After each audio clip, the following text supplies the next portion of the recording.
እሱማ እንደፈለግሽ ግን ምን ዳይመንድ አዴና አግኝቼ ቃሏን መቀበል ኖርብኛል። ምንም ቢሆን እኮ እኔና እሷ ብዙ ነገር አሳልፈናል። ማሚ ምን እየሆንኩ እንደሆነ ጉድሽን አላየሽም? ክፉ መጥፎም ቢሆን ወንድም ማን ይጠላል ብለህ ነው። ምናልባት ሌላ ቦታ ይሆናል የጠቁሙ። አቤት ዳይ አሁንም ያበሳጨታል። እንደሄደነዝ የዘረፍከውን ፓስፖርት መልስልኝ። የእናቴ ልጅ የተንከባከብክልኝ ነው። እኔና አንቺ ደግሞ ቀጣይ ሳምንት እንሄዳለን። ይገባኛል እኮ አንቺ ሁሌም እንደዚህ ነሽ። አንተም ገጀራ ወንድሜ እንደሆነ አመንክ?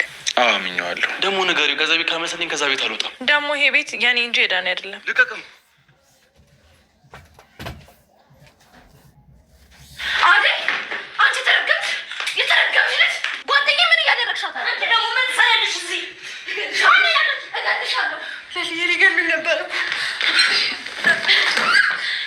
አይዞሽ አደይ፣ ደርሼልሻለሁ። አደይ ደርሼልሻለሁ። የዴቭ እናት ለምንድነው ቻው ሳትለኝ የሄደችው ስትል የፍቅር እናት እየተበሳጨች ትገኝ ነበረ።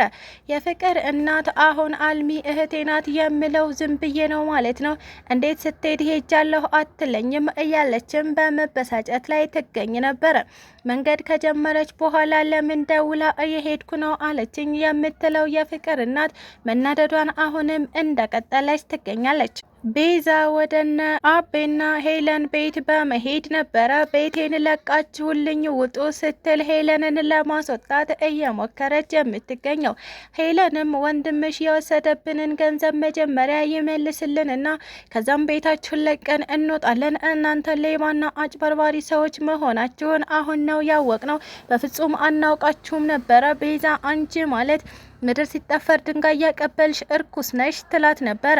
ቤዛም እንደፈለጋችሁ ማሰብ ትችላላችሁ፣ እናንተ ለወንድሜ ስላበደራችሁት ወይም ስለሰጣችሁት ገንዘብ እኔ በፍጹም አላውቅም፣ እና ደግሞ ይህ ቤት በእኔ ስም ነው ያለው፣ የመሸጥ የመለወጥ ሙሉ መብት ያለኝ እኔ ነኝ። ስለዚህ ዳኒ በፍጹም አያገባውም፣ አሁኑኑ ቤቴን ልቀቁልኝ እያለችም ሄለንን እያስጨነቀቻት ትገኝ ነበረ።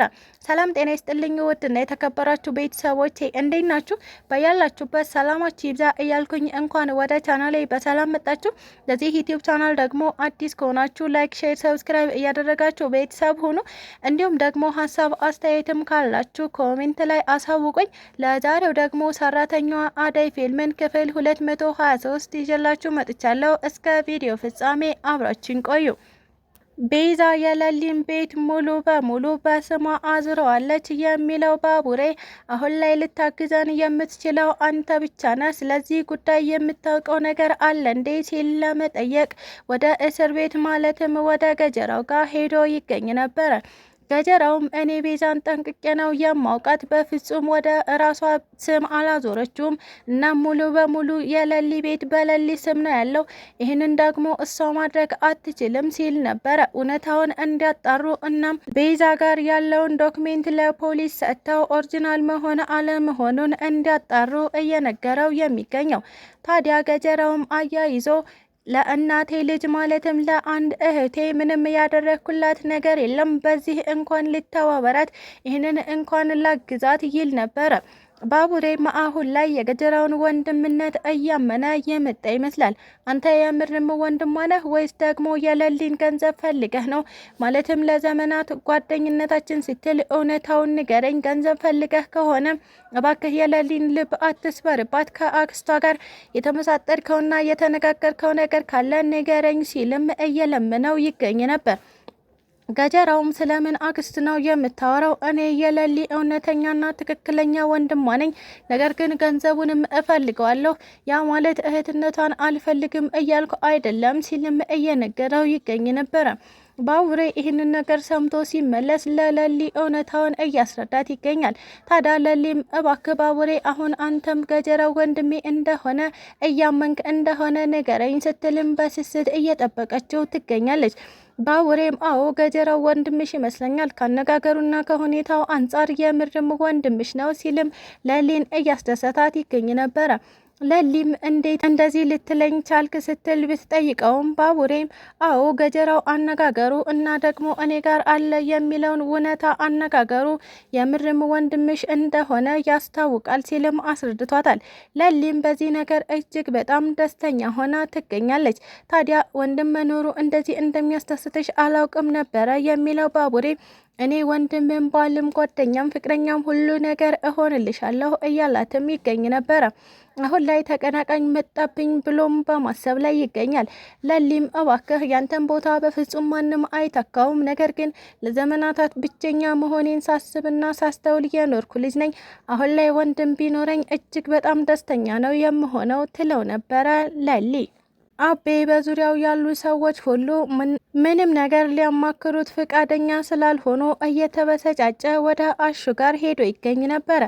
አሹም ቆይ አቤ ምንድነው የነካህ? ምንስ ነው የሆንከው? ለምንድነው እንደዚህ ጥውልግልግ ያልከው? እያለም እየጠየቀው ይገኛል። ታዲያ አቤም እነ ቤዛ እንዳጭበረበሩት እና እንዳታለሉት ጠቀም ያለ ገንዘብም እንደበሉበት ለአሹ እየነገረው ይገኝ ነበረ።